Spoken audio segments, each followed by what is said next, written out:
Yosef, il leur dit, écoutez, moi je ne suis pas du tout dans votre façon de voir les choses. Ne croyez pas que moi, je veux m'imposer, ou je veux faire du mal, ou je veux quoi que ce soit. Moi, je suis là pour vous aider à vous réaliser. C'est-à-dire que moi, je suis un outil connecteur sur la racine du pouvoir. Je représente la connexion à la racine du pouvoir. Donc maintenant, ce que je veux, c'est vous réhabiliter chacun dans la confiance en vous, de manière à ce que vous puissiez mettre en place votre pouvoir et le connecter. Donc ça, c'est le travail du tzaddik. Le tzaddik, la première chose qu'il nous fait, c'est qu'il nous donne confiance en nous.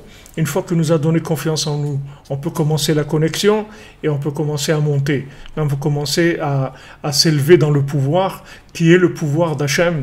Bien sûr, on ne parle pas de pouvoir d'individu, d'ego et tout, parce que ça, c'est pas du pouvoir, c'est le contraire même du pouvoir.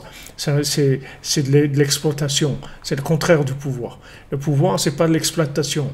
Le pouvoir, c'est la capacité d'aider l'autre à se réaliser. C'est ce qui s'appelle le pouvoir. Maintenant, le pouvoir, exploiter l'autre, rendre les gens esclaves, ça ne s'appelle pas du pouvoir. C'est le contraire, c'est de la consommation. C'est-à-dire, c'est consommer l'autre, consumer l'autre. C'est utiliser l'autre comme un outil pour se réaliser soi-même. Donc ça, c'est l'opposé même du pouvoir. Le roi, c'est quelqu'un qui est complètement soumis à Hachem et complètement soumis au peuple aussi. C'est-à-dire qu'il est là pour jouer l'intermédiaire, c'est-à-dire la connexion, et il est là pour amener et aider les gens à se réaliser. C'est ça le but du roi, c'est ça le but du tzaddik, et il n'a aucune idée d'exploiter qui que ce soit.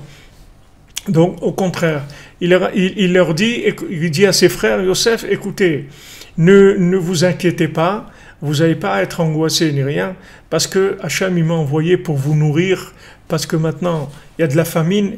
Cette famine, elle vient du fait que vous êtes opposé à Yosef, puisque quand maintenant il y a des problèmes dans l'alliance, ça entraîne la faim, comme c'est écrit depuis la femme qui est pas correcte jusqu'à une tranche de pain, c'est-à-dire que maintenant Rabbeinu l'explique que la pauvreté, elle vient principalement du fait qu'il n'y a pas d'alliance, donc la bénédiction ne peut pas arriver chez l'individu. Alors Yosef, il leur dit, écoutez, ne vous inquiétez pas, ne vous faites pas de soucis, on a essayé d'une certaine façon, ça n'a pas marché, mais maintenant, les choses sont en place, on y va, je suis là pour vous nourrir, pour vous aider, venez, je vais m'occuper de vous et vous allez vous réaliser, vous allez pouvoir faire tout ce que vous avez à faire. Donc le tzaddik, il n'est pas du tout dans une place d'exploiter qui que ce soit. Il est là pour mettre chacun à sa place, pour l'aider à l'aider à se réaliser. C'est ça le but. C'est ça le but du tzaddik sur terre. Donc il représente l'alliance, c'est-à-dire qui va permettre à chacun et à chacune de se réaliser dans ce monde. C'est ça le travail du tzaddik. Donc Rabbi Nathan